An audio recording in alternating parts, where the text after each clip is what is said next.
योग की महिमा से भरा हुआ है श्रीमद् भागवत महापुराण।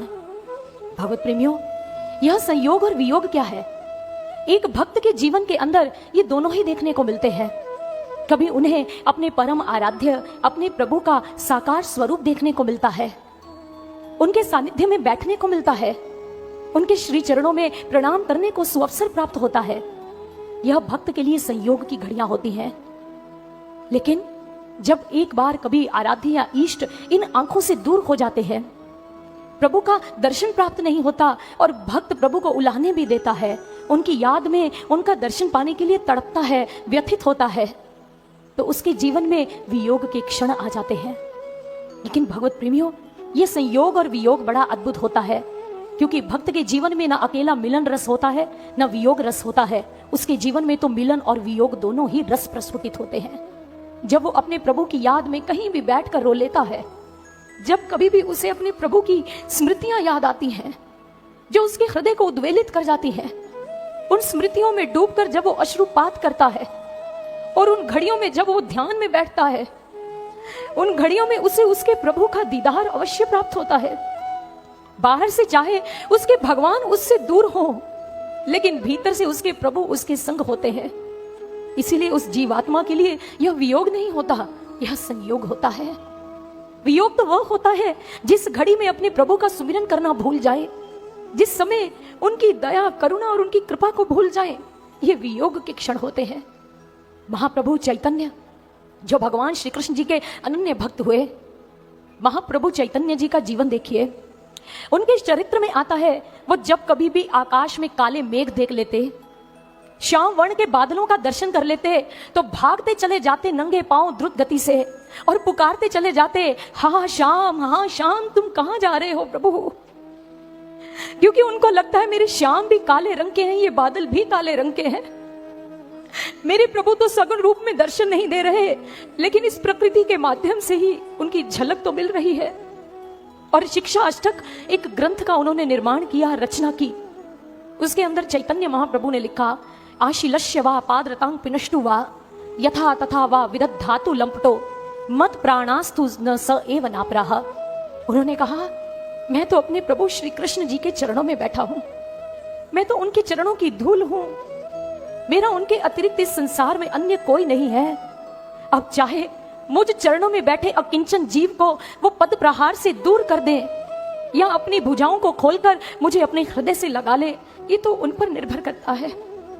मैं तो बस उनके श्री चरणों में बैठा हूं, मुझे तो बस उन्हीं का एक सहारा है, क्योंकि इस संसार के अंदर मेरा कोई प्राणनाथ नहीं, मेरे प्रभु ही मेरे सर्वस्व है।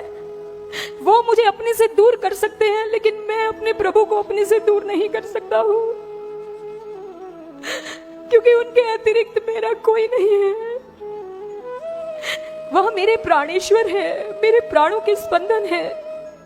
और एक बार इसी प्रकार मीरा से भी किसी ने पूछ लिया, मीरा तुम जब देखो अपने गिरिधर गोपाल के लिए रोती हो, आंसू बहाती हो, लेकिन तुम्हारे कृष्ण ने, तुम्हारे कन्हैया ने तुम्हें क्या दिया मीरा? ये आंसू दिए, वियोग दिया, ये तड़प दी, ये पीड़ा दी, क्या मिला तुम्हें भक्ति करके? मीरा ने कहा, मेरे श्याम को उलाना मत देना, तुम्हें क्या पता इस रोने में कितना आनंद है। अरे संसार के लिए तो बहुत जन्म रोए हैं, लेकिन भगवान के लिए रोने में जो आनंद मिलता है वो तुम नहीं समझ सकते हो। जिसे तुम पीड़ा कह रहे हो ना, ये विरह वियोग की पीड़ा नहीं है, यही तो मेरी यथार्थ संपत्ति है। इस पीड़ा में दिन रैन मैं श्याम के लिए जलती हूं, मेरे मन प्राण अकुलाते हैं, लेकिन ये अग्नि मुझे जलाकर राख नहीं करती, क्योंकि ये अग्नि ठंडक देने लग जाती है। जानते हो क्यों? मीरा ने कहा, असु अंजल सींच सींच प्रेम बेल बोई, अब तो बेल फैल गई आनंद फल हुई। मीरा ने कहा, क्योंकि अश्रुओं के द्वारा वो अग्नि शांत हो जाती है। अरे प्रभु के प्रेम की बेल को, उस बीज को अगर रोपित करना है ना, तो रोना पड़ता है, उनकी याद में छटपटाना पड़ता है, फिर जाकर उनका दीदार प्राप्त होता है। भगत प्रेमियों, ठीक इसी प्रकार से भगवान श्री कृष्ण जी ने वृंदावन के गोप ग्वालों को अपना बहुत संयोग दिया, अपना भरपूर सानिध्य दिया, अपनी कृपा दी, अपना वेणुनाद उनको सुनाया। अपने मुखमंडल का दर्शन उनको बारंबार दिया। उनके संकेत पर कभी नृत्य किया, कभी उनके कार्य संपन्न किए। जिस भक्त ने जहां बैठकर पुकारा, श्री कृष्ण तत्क्षण उसके पास पहुंच गए। लेकिन अब आज भागवत के इस दशम स्कंद में आता है, श्री कृष्ण जी ने सोच लिया संयोग तो बहुत हो गया, अब अपने भक्तों के जीवन में थोड़ी वियोग के क्षण भी लाने चाहिए। संयोग में तो सभी भक्ति करते हैं, जब ईश्वर आराध्य समक्ष होते हैं तो सभी भक्त बन जाते हैं। लेकिन जितना अनुदान मैंने इनको बांटा है, एक बार परीक्षा करके तो देखो ये कितना उस अनुदान को बटोर पाए हैं, इनकी पात्रता में कितनी वृद्धि हो पाई है। बस भगवान श्री कृष्ण जी ने उनका परीक्षण लेना प्रारंभ कर दिया। कंस के हृदय में प्रेरणा भर दी और कंस ने इधर अक्रूर जी को भेज दिया वृंदावन में कि जाएं यज्ञ के लिए, धनुष यज्ञ के लिए वृंदावन से श्याम और बलराम को लिवा लाए। अक्रूर जी जिन्होंने आज से पहले कभी भी भगवान का दर्शन नहीं किया था, उनकी महिमा को अवश्य सुना था, वह रथ पर सवार होकर वृंदावन की भूमि की ओर चल पड़े। जैसे ही वृंदावन की सीमा पर उनका रथ आया, उन्होंने सारथी को रथ रोकने के लिए कहा और स्वयं नीचे उतर गए। वहां से पदयात्रा की और जैसे जैसे आगे बढ़ते जा रहे हैं, मानो जो कमाल के बड़े बड़े पेड़ वृंदावन में लगे हैं वो सभी हवा में लहराकर कह रहे हैं, अक्रूर जी आपका स्वागत है। यह वृंदावन भूमि नहीं है अक्रूर जी, यह तो वैकुंठ भूमि है। अक्रूर जी बहुत प्रसन्न हो रहे हैं। ओह प्रभु, आप नारायण का अवतार हैं और जहां नारायण रहते हैं वो साधारण भूमि नहीं होती, वो साक्षात वैकुंठ बन जाती है, क्योंकि वहां प्रभु के चरणों का स्पर्श होता है। इसलिए अक्रूर जी ने उस धराधाम की माटी को उठाया, अपने मस्तक पर लगा लिया। उनका रोम रोम पुलकित हो गया। उनको अनुभूति होने लगी कि आज वो वृंदावन में नहीं, नारायण के सानिध्य में, वैकुंठ में बैठे हैं। उनकी दृष्टि तो वही रही, लेकिन उसके अंदर कन्हैया समाहित हो गए। उनके कान तो वही हैं, लेकिन कानों के अंदर वंशी नाद घुलने लग पड़ा।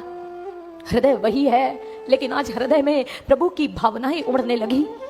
बस वो वृंदावन में पहुंच गए और नंद जी के आंगन में गए। वहां पर उनकी नंद राय जी से भेंट हुई और उसके बाद उन्होंने सारी बात बता दी। श्री कृष्ण समझ गए कि कल प्रातः यहां से जाना होगा।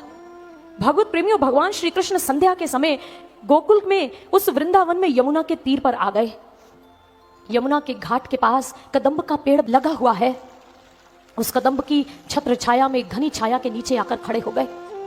कभी यमुना की लहरों को देख रहे हैं, कभी कदम्ब के पेड़ को देखते हैं, कभी वृंदावन की निकुंज गलियों को निहार रहे हैं। श्री कृष्ण मन ही मन सोच रहे हैं, ये आज यमुना की लहरें उदास क्यों हैं? मानो वो भी कह रही हैं, प्रभु हमें छोड़कर मत जाइए, हमारा त्याग मत कीजिए प्रभु, हमारी शोभा तो आपके साथ है नारायण। इस यमुना को आज से पहले कौन जानता था प्रभु? जब से आपके चरणों का स्पर्श मिला है, जब से आपकी लीला का स्पर्श मिला है प्रभु, तब से सभी यमुना को पुकारने लग गए हैं। कदम्ब भी आवाज लगा रहा है मूक स्वर में, हे प्रभु आपके कारण ही तो यहाँ की वनस्पति इतनी प्रफुल्लित रहती है। ये कदम्ब की शोभा तो आपसे है। कभी आप इसकी डाल पर चढ़कर माखन चुराते हैं, कभी शाखा पर चढ़कर आप कालिया कुंड में कूद जाते हैं, और कभी मेरी छाया के नीचे खड़े होकर वेणु नाद करते हैं। प्रभु मुझ साधारण से कदम्ब को कौन जानता, कौन मेरा मूल्य आंकता? ये मूल्य तो आपके सानिध्य के कारण मिला है प्रभु। हे नारायण, हमारा परित्याग करके मत जाएं यहां से। भगवान श्री कृष्ण मौन हो गए, कमर में खौंसी हुई बांसुरी निकाल ली, त्रिभंगी मुद्रा में खड़े हो गए, अपने अधरों को वेणु के ऊपर टिका लिया, नेत्र के अंदर जो गंभीर हैं उस नेत्र पट को बंद कर लिया। बस उस त्रिभंगी मुद्रा में आज अपने प्राणों का स्पंदन उस वेणु के अंदर भरते जा रहे हैं। बांसुरी बजने लगी। संध्या के समय वेणु नाद होने लगा वृंदावन में। आज जितने भी भक्त वृंदावन में हैं, उन सभी के कानों में ये वेणु नाद जा रहा है, वंशी की ध्वनि जा रही है। सभी सोच रहे हैं ये संध्या के समय कृष्ण हमें क्यों पुकार रहे हैं। भगवत प्रेमियों, क्योंकि वो वेणु साधारण वेणु नहीं है, वो श्री कृष्ण की दूती है। क्योंकि उस वेणु के अंदर अपना तो स्वयं कुछ भी नहीं, जो भी श्री कृष्ण उसको कहते हैं वो वेणु वही स्वर भर के बस उस व्यक्ति को बुला लेती है जिसको वो बुलाना चाहते हैं। वेणु का स्वयं का कोई सामर्थ्य नहीं, उसके पास अपना कोई गुण नहीं, उसकी विशेषता यही है कि उसकी अपनी कोई विशेषता नहीं है। वो भगवान के हाथों का यंत्र है, बस यही विशेषण है। श्री कृष्ण जी ने इसी बांसुरी का प्रयोग किया। भगवत प्रेमियों, ये वही बांसुरी है जो मात्र वृंदावन के निवासियों को ही श्रवण करने को मिली है, भक्तों को ही सुनाई पड़ती है, ये किसी और को नहीं सुनाई पड़ती है। क्योंकि जब भगवान श्री कृष्ण जी ने कुरुक्षेत्र के मैदान में अर्जुन को अपना विराट स्वरूप दिखाया, अपनी महान विभूतियों का दर्शन करवाया उसमें, लेकिन उसमें वंशीधर भगवान श्री कृष्ण जी का चित्र प्रस्तुत नहीं हुआ अर्जुन को। अर्जुन आयु भर इस बात के लिए अकुलाते रहे कि कन्हैया एक बार तो अपनी बांसुरी हमें सुना दो, लेकिन वो बांसुरी वृंदावन में ही मौन हो गई। भगवत प्रेमियों, वो मथुरा में, द्वारिका में कभी नहीं बजी बांसुरी। ये तो उन भक्तों का सौभाग्य है जिनको भगवान की बांसुरी का नाद सुनने को मिल गया।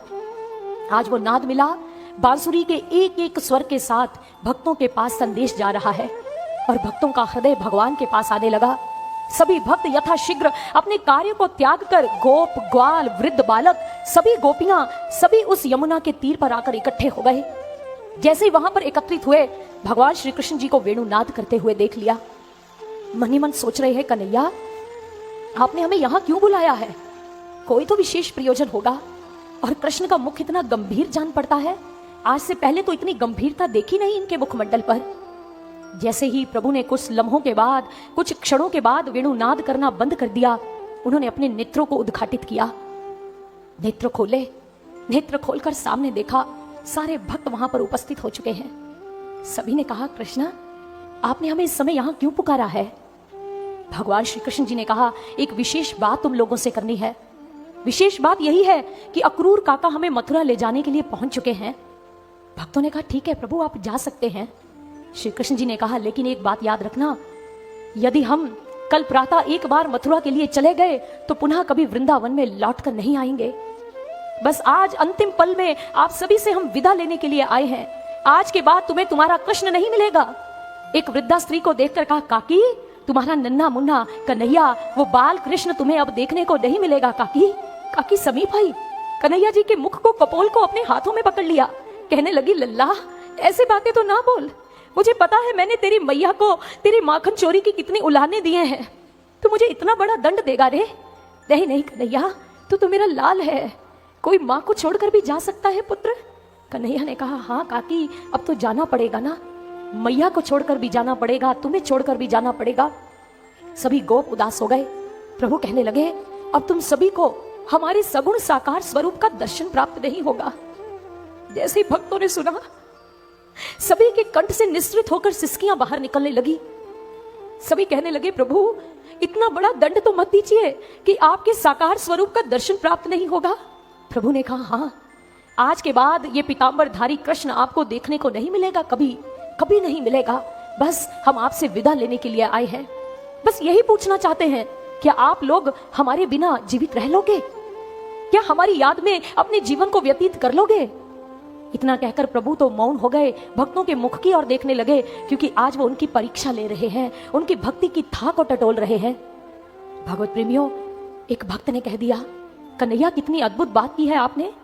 एक मछली से कोई यह कहे कि हे मीन, तुम्हें कितने वर्ष व्यतीत हो गए इस सरोवर में रहते हुए, तुम सरोवर से बाहर क्यों नहीं आ जाती हो, अब इसके अंदर ही क्यों रहती हो?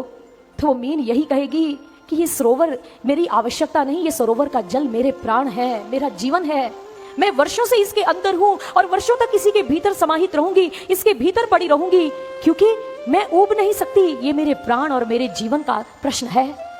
वो मछली कभी भी अपने जल से दूर नहीं होती कृष्ण, तो बताओ हम तुमसे दूर कैसे हो सकते हैं?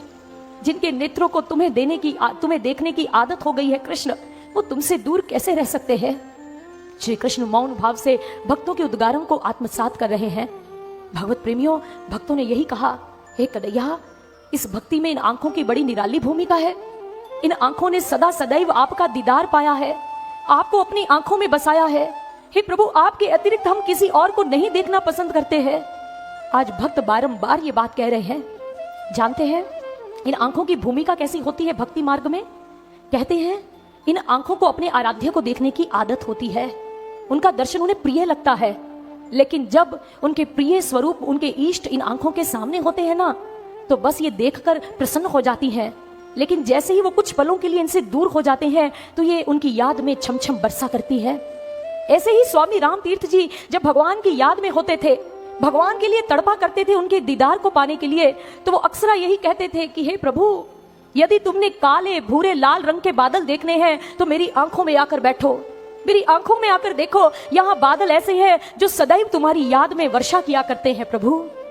मां सीता जी का जब रावण ने अपहरण कर लिया, उन्हें अशोक वाटिका में ले गया, वो अशोक वृक्ष के नीचे अकेली बैठी हैं, प्रभु श्री राम को स्मरण करती हैं और एक दिन मन ही मन कहने लगी, हे राघवेंद्र, आप यह मत समझिए कि सीता कैसी हो गई है। हे राम, आपकी सीता आपको दिन रात याद करती है। हे प्रभु, आपके वियोग में तो मेरे प्राण निकल जाने चाहिए थे, लेकिन प्रभु ये मेरे नेत्रों का दोष है नाथ, ये मेरा दोष नहीं है, क्योंकि मेरे नेत्र मेरी श्यामल छवि धारण किए हुए मेरे राम का दर्शन करना चाहते हैं। मेरे नेत्र एक बार आपको देखना चाहते हैं प्रभु, और इन नेत्रों से जो रुदन निकलता है, जो अश्रुपात होता है, वो मेरे हृदय की विरह अग्नि को शांत कर देता है, उसे बुझा देता है प्रभु। इसलिए मेरे प्राण अभी तक मेरे शरीर के अंदर रमे हुए हैं। भगवत प्रेमियों, ठीक इसी प्रकार से एक बार एक शिष्य अपने गुरुदेव के चरणों में आसीन था। उनके गुरुदेव ने कहा कि जाओ, हमारे निजी कक्ष में एक आला बना है, उसमें एक किताब रखी है, उस पुस्तक को उठा लाओ। उस शिष्य को वो हैरान हुआ ये बात सुनकर। उनके गुरुदेव ने कहा जाओ शिष्य, विलंब मत करो। शिष्य ने हाथ जोड़कर कहा, हे गुरुदेव, मैं आपके कक्ष में कभी मैंने उस आले को देखा ही नहीं गुरुदेव, वो आला कहाँ पर स्थित है। गुरुदेव ने कहा, कैसी बात करते हो, घंटों मेरी सोबत में उस कक्ष में बैठे रहते हो, घंटों मुझसे आध्यात्मिक चर्चा करते हो, अध्यात्म के विषय पर चर्चा श्रवण करते हो, और कहते हो तुमने आला बना हुआ नहीं देखा। कैसी अद्भुत बात कह रहे हो। शिष्य ने कहा, हे गुरुदेव, जब सारी सृष्टि का नूर मेरे गुरुदेव के स्वरूप में, वो उस शरीर के अंदर सगुण साकार स्वरूप में आ चुका हो, उस ईश्वर को देखने के अतिरिक्त मेरी आंखें कभी कहीं और नहीं गई हैं गुरुदेव। हे गुरुदेव, मेरी आंखों ने कभी भी आपके अतिरिक्त उस कक्ष में किसी वस्तु को नहीं देखा है। हे गुरुदेव, मैं किसी आला या किसी पुस्तक को नहीं जानता, मैंने तो उस कक्ष में बस आपको अपने आसन पर आसीन देखा है गुरुदेव। मेरी आंखों ने मात्र आपका ही दीदार किया है। ये आंखों की भूमिका है। आज समस्त वृंदावन निवासी जो भक्त है, वो भगवान श्री कृष्ण जी को मनुहारे कर रहे हैं, यही कह रहे हैं, हे कृष्ण, यदि आपका साकार स्वरूप देखने को नहीं मिलेगा तो हम जीवित कैसे रहेंगे। उसमें गोपियां थी, गोप ग्वाल थे, सभी सम्मिलित स्वर से पुकार रहे हैं। भगवान श्री कृष्ण जी ने कहा, अब जैसे भी है, अब तो तुम्हें मेरी याद में ही मेरी भक्ति करते हुए जीवन व्यतीत करना होगा। इतना कहकर भगवान श्री कृष्ण आगे आगे चलने लगे। जैसे ही आगे चलते जा रहे हैं, भक्त उनके पीछे भागने लगे। हवा में उनका पीतांबर लहरा रहा है, उनके हाथ में वेणु पकड़ी हुई है, उनके घुंघराले बाल उस हवा के अंदर लहरा रहे हैं। वो आगे आगे द्रुत गति से चल रहे हैं और सभी भक्त उनके पीछे पुकार उठे, भाग रहे हैं उनको रोकने के लिए, और यही कह रहे हैं, नाथ हमें छोड़कर मत जाइए। कोई तो उनके चरणों में दंडवत लेट गए और किसी ने उनका हाथ आगे बढ़कर पकड़ लिया अपने हाथों में। सभी कहने लगे, हे पीतांबरधारी, यदि आप हमारा त्याग करके जा रहे हो तो हमारे प्राणों को भी अपने साथ ले जाइए। सभी भगवान के चरणों में गिरे पड़े हैं, क्योंकि आज सभी को याद है, आज के बाद ये पीतांबर का दर्शन नहीं होगा। आज के बाद भगवान श्री कृष्ण जी के चरण चिन्हों को भी प्राप्त नहीं कर पाएंगे हम। आज के बाद वो बांसुरी का नाद श्रवण करने को नहीं मिलेगा। आज के बाद, इन क्षणों और इन पलों के बाद, हमें अपने गिरिधर गोपाल का ये सावरा मुखमंडल देखने को नहीं मिलेगा। ये भृंगवर्णी नेत्र दिखाई नहीं पड़ेंगे, ये मोर मुकुट की झलक नहीं मिलेगी देखने को। हम कैसे रहेंगे, कहां जाएंगे कृष्ण, किसको पुकारेंगे जब तुम्हारी याद आएगी। क्योंकि आपके जैसा इस संपूर्ण ब्रह्मांड में अन्य कोई नहीं है गिरिधर, कोई नहीं है। हमारा तो इस संसार में कोई नहीं है आपके अतिरिक्त प्रभु। हे नाथ, हम नहीं जानते ये भक्ति का मार्ग क्या है, लेकिन हम आपके अभाव में जीवित नहीं रह सकते।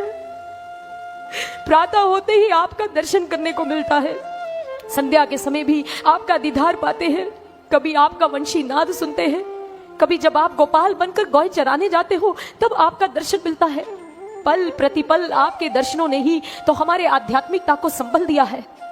हमारे भक्ति के दीप के अंदर आप ही ने अपने दर्शनों का घृत भरा है प्रभु, और आप ही आज उसे बुझाकर जा रहे हो। भगवान श्री कृष्ण मौन हो गए, गोपियों से कहने लगे, मेरा मार्ग छोड़ दो, मुझे जाने दो। सभी ने कहा, नहीं नहीं, हमारे प्राणों को संग ले जाओ कृष्ण, लेकिन हमें छोड़कर मत जाओ। इस प्रकार से हमारा परित्याग करके मत जाओ प्रभु। हे नाथ, अगर हमसे कोई भूल हुई है तो हमें क्षमा कर दो। हम त्रिलोकीनाथ कृष्ण को शायद पहचान नहीं पाए, भ्रमित रहे, मूढ़ रहे, लेकिन प्रभु हमारी मूढ़ता का इतना बड़ा दंड ना देकर जाओ प्रभु। भगवान श्री कृष्ण निरंतर आगे बढ़ रहे हैं और जैसे ही आगे बढ़ते गए, कई भक्त पीछे बैठे हैं भूमि पर अपना मस्तक टिका लिया और कुछ तो वहां रोते रोते मूर्छित होकर गिर पड़े, ये सोचकर विचार करके कि कृष्ण कन्हैया के दर्शन के अभाव में कैसे रहेंगे। क्योंकि भगवत प्रेमियों, वो वृंदावन निवासी जो थे ना, वो हमारी तरह साधारण मनुष्य नहीं थे। उन्होंने भगवान को किसी स्वार्थ के लिए नहीं पूजा, उन्होंने कृष्ण से प्रेम किसी भौतिक पदार्थ की लालसा में नहीं किया, अपितु कृष्ण तो उनके प्राण थे। क्या कभी कोई प्राणों को अपने से अलग कर सकता है? श्री कृष्ण उनके जीवन की आवश्यकता थे, उनके हृदय का स्पंदन थे। तभी तो उनके एक वेणुनाथ पर सभी भागे चले आए, क्योंकि उन्हें पता है हम तो अनपढ़ गंवार हैं, हमारे पास वो योग्यता नहीं जो प्रभु को प्रसन्न कर सकती है। लेकिन फिर भी कन्हैया ने हमारा चुनाव किया। कन्हैया जैसा इस संसार में अन्य कोई नहीं, हमारा तो कोई नहीं है। इस विचार में मूर्छा आ गई कई लोगों को, और कई गोपियां जिनमें राधा जी भी हैं। श्री कृष्ण जी ने बस एक बार पीछे मुड़ के राधा से कहा, राधे, क्या तुम्हारे प्रेम की सरिता हमारे दर्शन के अभाव में सूख जाएगी, शुष्क हो जाएगी? राधे, हम तुम्हारा विचार सुनना चाहते हैं। राधा ने कहा, नहीं कृष्ण, आपने एक बार मुझसे कहा था ना कि जो प्रभु के संग प्रेम किया जाता है वो प्रेम स्थान और काल के अंदर नहीं बंधा होता। वह प्रेम तो इतना शाश्वत होता है जो स्थान और समय को पार करके आगे निकल जाता है। कृष्ण, बस आप मथुरा में होंगे, मैं वृंदावन में रहूंगी, दो हृदयों के मध्य में यमुना की धारा प्रवाहित होगी प्रभु, लेकिन आपकी आज्ञा में बंधी मैं मथुरा नहीं आ सकती। कोई बात नहीं प्रभु, आप जहां भी होंगे गिरिधर, मेरे प्रेम की सरिता वही प्रवाहित होती रहेगी। लेकिन प्रभु यदि आप चाहेंगे तो होगा ये, क्योंकि हे नाथ, आपकी आज्ञा के बिना तो एक भक्त आपको याद भी नहीं कर सकता। जब आप किसी भक्त को स्मरण करते हैं ना, तभी भक्त को आपकी स्मृति आती है। बस प्रभु ऐसा आशीर्वाद देकर जाइए, आप इस संसार के किसी भी कोने में रहना प्रभु, लेकिन अपनी राधा को मत बिसार देना। किसी भी कोने में बैठे रहना, चाहे आपके लाखों भक्त हो जाएं, असंख्य भक्त बन जाएं, लेकिन प्रभु अपनी राधा को, अपने भक्त को मत भूल जाना प्रभु, उसे याद रखना। भगवान श्री कृष्ण जी ने राधा के सिर पर अपने कृपा का हाथ रख दिया और आगे बढ़ गए। बस कुछ गोपियों ने जहां जहां प्रभु के चरण चिन्ह पड़े हैं, उस धूलि के अंदर उसमें अपना मस्तक टिका दिया, क्योंकि ये चरण चिन्ह भी तो भगवत प्रेमियों सौभाग्य से मिलते हैं। ये चरण चिन्ह भी ऐसे नहीं मिल जाते। आज उस धूलि को उठाकर कोई मस्तक पर लगा रहा है और श्री कृष्ण तो आगे जा रहे हैं। बस भक्तों ने पुकार लगानी शुरू कर दी, हे कन्हैया, एक ही बात है, आपके बिना कैसे जीवित रहेंगे? हमारी नैनों की आदत तुम हो, हमारे प्राण तुम हो, हमारी संध्या तुम हो, हमारी भोर तुम हो, हमारा जीवन तुमसे है प्रभु, हमारा जीवन तुमसे है। और भक्त अपने जाते हुए प्रभु को क्या कह रहे हैं, आइए हम भी श्रवण करते हैं। काव्य का मार्ग उन्हें बुला रहा है। वह अपने गृह में प्रवेश कर गए। अब रात्रि हो चुकी है। देखा यशोदा मैया की आंखों में निद्रा नहीं। कहने लगे, मैया तुम अभी तक जाग रही हो, सोई नहीं हो? मैया ने कहा, अरे तेरी प्रतीक्षा कर रही थी, तू आ गया है ना, तो अब मैं अच्छे से सो जाऊंगी। कन्हैया कहने लगे, मैया जब मैं चला जाऊंगा तो फिर कैसे मुझे देखे बिना नींद आएगी तुझे? मैया ने कहा, बस 3-4 दिन की तो बात है लल्ला। तेरे बाबा ने कहा फिर तू लौट आएगा। कन्हैया मौन हो गए। कहने लगे, मैया चल मेरे साथ आ तो जरा। मैया को अपने साथ ले गए और वहां नंदराय जी के कक्ष में प्रवेश कर गए। नंदराय जी उस समय उस कक्ष में नहीं है। भगवान श्री कृष्ण अपनी मैया को ले आए। मैया ने कहा, तू यहाँ क्यों आ गया इस समय बाबा के कक्ष में? अपने कक्ष में जा, विश्राम कर, सुबह तुझे यात्रा पे जाना है लल्ला। कहने लगे, मैया मुझे कुछ समय के लिए बाबा के कक्ष में रहने दो ना। मैया ने कहा, क्या हुआ, बाबा ने कुछ कह दिया तुम्हें, कोई डांट फटकार लगाई है? कन्हैया ने कहा, नहीं मैया, तुम्हारी और बाबा की डांट तो मीठी झिड़की लगती है, बहुत मीठी लगती है मैया, कहाँ मुझे वो कड़वी लगती है। मैया एक खाट के पास आकर कहने लगे, यहीं पर बाबा मुझे अपने साथ लेकर सुलाते रहे हैं ना। भैया तू बताती थी कि जब मैं बहुत छोटा था, मुझे निद्रा नहीं आया करती थी, तो बाबा अपनी भुजाओं का झूला बनाकर मुझे झूला झुलाया करते थे। भैया ने कहा हाँ हाँ, इसी खाट पर लेकर बैठ जाते थे तुझे अपनी गोद के अंदर। कहने लगे मैया, बाबा कभी कंधों पर मुझे चढ़ा लेते, कभी कहीं घुमाने के लिए लेकर जाते। मैया ये सारी वस्तुएं ना मैं अपने भीतर संजो कर रखना चाहता हूँ। मैया ने कहा क्यों रे, तू तो ऐसे बोल रहा है जैसे तू कभी वापस नहीं आएगा। कन्हैया एकदम से मौन हो गए कि मैया को सत्य कैसे बताऊं कि हाँ माँ, मैं अब कभी लौट कर नहीं आऊंगा तुम्हारे और बाबा के पास।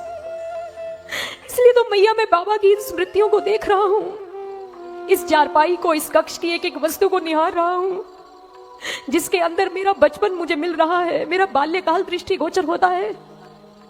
मैया लेकिन मैं तुम्हें नहीं कह सकता कि मैं लौट कर नहीं आऊंगा। मैया ने कलाई पकड़ी, चल अब बहुत हो गया, अपने कक्ष में चल और विश्राम कर। भगवान श्री कृष्ण अपने कक्ष में चले गए। मैया कुछ और घर का कार्य करने लगी। बस कन्हैया के कक्ष में एक खिड़की बनी है, वो खिड़की जो कि वृंदावन की गली की ओर खुलती है, निकुंज गली की ओर ऊंचाई पर है, और उनको नीचे से सारा गांव दिखाई देता है, कुछ घर दिखाई देते हैं। जैसे कन्हैया ने उस खिड़की को आज खोला और उस खिड़की से बाहर झांक कर देखने लगे। भगवान है ना, मनुष्य लीला कर रहे हैं, लेकिन उनको बड़ी पीड़ा हो रही है भक्तजनों, क्योंकि आज गोकुल के एक एक घर के अंदर यही चर्चा है। चर्चा का विषय ये है कि हमारे प्रभु हमें छोड़कर चले जाएंगे प्रातःकाल, वो फिर इस वृंदावन में नहीं लौट कर आएंगे। और एक मैया अपने छोटे से ग्वाल बाल को भोजन करवाने की चेष्टा कर रही है, कह रही है लल्ला भोजन कर लो, अब तो तुम कृष्ण से भेंट कर आए हो, भोजन क्यों नहीं कर रहे हो। उसने कहा मैया, अगर कन्हैया हमसे क्रीड़ा नहीं करेगा, हमारे साथ खेल नहीं खेलेगा, तो हमें अच्छा नहीं लगेगा, क्योंकि मैया कन्हैया जैसा मित्र तो मैंने कहीं देखा ही नहीं है। कन्हैया जैसा अच्छा मित्र मुझे कभी नहीं मिल सकता मैया, इसलिए आज मुझे भूख नहीं लग रही मैया, मुझे भोजन करने के लिए बाध्य मत करो। माँ ने अपने लाल को अपने आंचल में ले लिया, गले से लगा लिया, मत रो बेटा मत रो।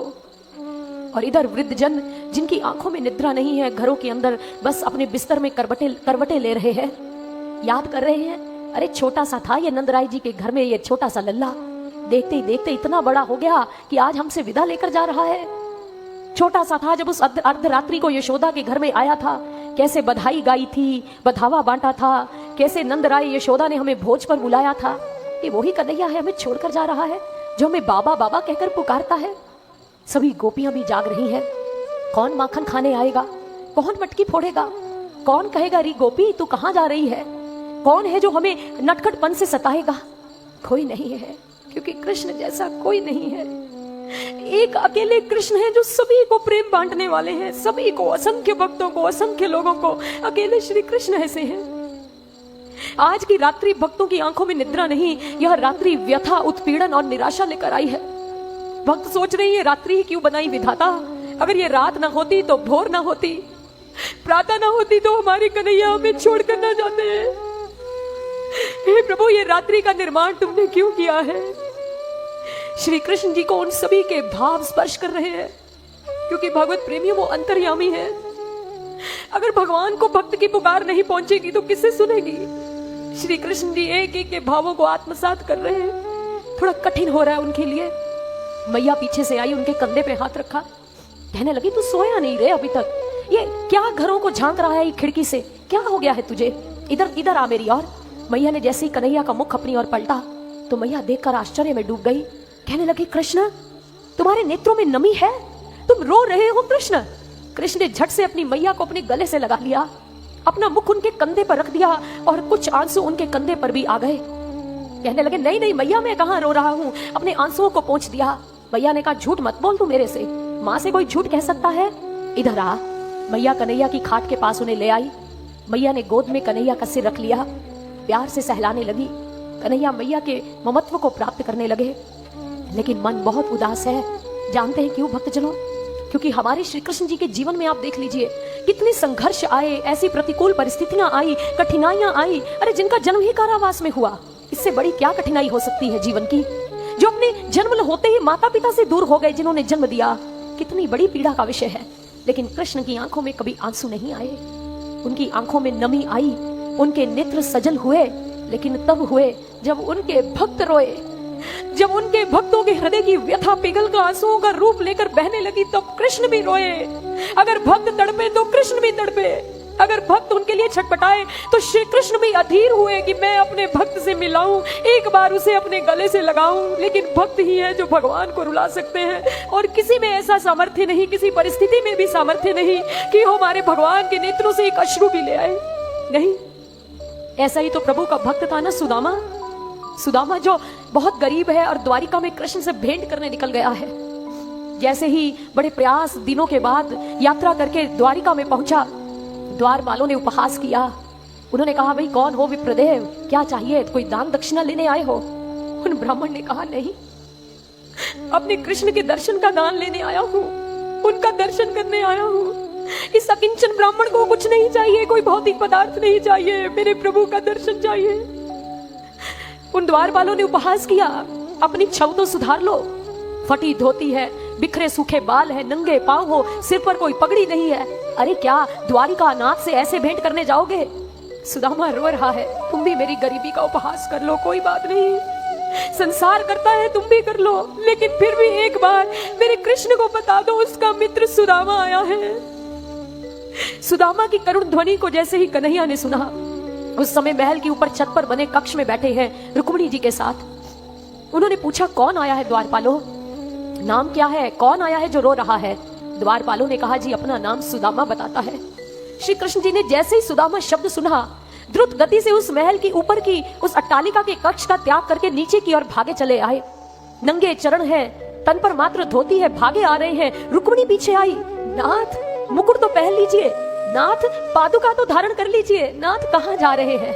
लेकिन श्री कृष्ण कहते, रुक्मिणी तुम पीछे हट जाओ, आज इस मुकुट की, इस पादुका की कोई आवश्यकता नहीं है।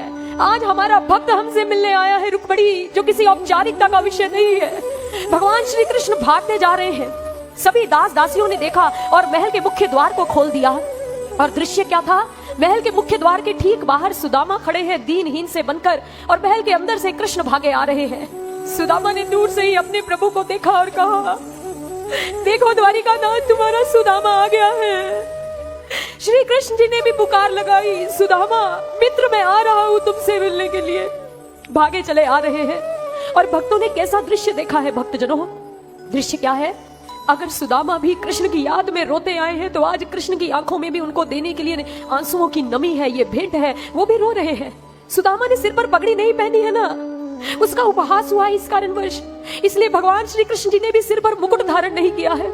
सुदामा के शरीर पर नाम मात्र फटी धोती है, तो श्री कृष्ण जी ने भी कोई विशेष परिधान नहीं पहना, बस धोती धारण करके आए हैं। सुदामा नंगे पांव चले आए, जिसमें कांटे बिंधे हैं, जो रक्त से रंजित पांव लेकर आए, लेकिन कृष्ण का दर्शन करने आए। तो इधर हमारे भगवान श्री कृष्ण जी के चरणों में भी कोई पादुका नहीं है, वो भी नंगे चरण लेकर भागे आ रहे हैं। सुदामा के हृदय में अगर उनको मिलने की टीस है, पीड़ा है, तो श्री कृष्ण भी इसी व्यथा को संजोकर आ रहे हैं। हाँ सुदामा, मैं तुमसे मिलने आ रहा हूँ। जैसे ही मुख्य द्वार पर पहुंचे, सुदामा ने दोनों हाथ जोड़ लिए, कहने लगे, देखो केशव, मैं तुमसे मिलने यहाँ तक आ गया, आपका दर्शन पाने आ गया प्रभु। प्रभु भी फूट फूट कर रोने लगे, सुदामा मुझे रुलाई आ रही है, अब रुदन बंद करो। और इतना कहकर सुदामा को अपने गले से लगा लिया, अपने आलिंगन में ले लिया। इसलिए भक्तजनों, आज वृंदावन की लीला में भी यही हो रहा है। श्री कृष्ण जी भक्तों के प्रेम की सरिता को पार करने का सामर्थ्य नहीं रखते। वो बड़े से बड़े भवसागर को अपने भक्तों को पार करवा देते हैं बड़ी सरलता से, लेकिन भक्त के प्रेम की नदी को वो भी पार नहीं कर सकते, क्योंकि उन भक्तों ने सच्चा प्रेम किया है उनके साथ। और श्री कृष्ण कह रहे हैं, अरे प्रेम के ऊंचे शिखरों के आगे तो मेरा सिंहासन भी झुक जाता है। मैं क्या करूं? मैं चाहे नारायण हूं, अवतार लेकर आया हूं, लेकिन हूं एक मानुषी लीला के अंदर, मनुष्य बनकर आया हूं ना। मुझे भी पीड़ा हो रही है, अपने भक्तों का मुझे भी दर्शन नहीं होगा, ये पीड़ा मुझे भी सता रही है। और भगवत प्रेमियों, भगवान श्री कृष्ण जी के नेत्रों से बरबस अश्रु बह रहे हैं। मैया समझ नहीं पा रही, और श्री कृष्ण यही सोच रहे हैं, इन भक्तों के, इन भक्ति के लिए मैं क्या दे सकता हूँ? इन्होंने अपने प्रेम के आगे मुझे अधीन कर दिया, मुझे अपना ऋणी बना लिया। इस प्रेम का मोल तो मैं भी नहीं चुका सकता, चाहे मैं त्रिलोकी का नाथ हूँ। और आज प्रभु श्री कृष्ण उस प्रेम के ऊंचे शिखरों के आगे झुक गए। और एक भक्त ने दृश्य देखा और उसने कहा, मेरे प्रभु को कठोर मत कहना कि वो लोगों को छोड़कर चले गए, क्योंकि वृंदावन में तो इतने असंख्य लोग थे जो आपस में मिलकर प्रभु की बात करके सांत्वना दे सकते थे। लेकिन हमारे कन्हैया तो अकेले हैं और इतने असंख्य भक्तों की पीड़ा को, उनकी भावना को समेट कर लेकर जा रहे। बहुत पीड़ा है उनके हृदय में, क्योंकि वो करुणा के सागर है। और एक भक्त इस विषय में क्या कहता है?